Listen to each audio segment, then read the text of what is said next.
Toimenpiteeseen kannattaa tulla omalla arkimeikillä, niin näen vähän sitä sun omaa tyyliä. Ja sen jälkeen aletaan yhdessä suunnittelemaan kulmia. Kulmat suunnitellaan ja piirretään niin kauan, että asiakas on tyytyväinen lopputulokseen. Mittaillaan erilaisilla työkaluilla, joilla varmistutaan siitä, että kulmat on oikeanlaiset ja just sopivat.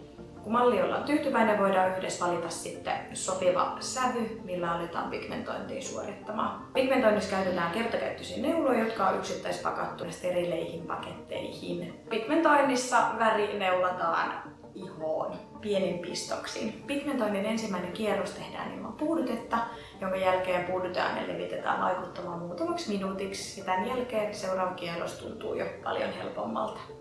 Toimenpide ei missään nimessä ole kivulias. Ja yhtäkään ei olla vielä kivun takia jätetty tekemättä. Sitten kun se pigmentointi on suoritettu, niin siinä kohtaa siistitään ja nypitään kulmat.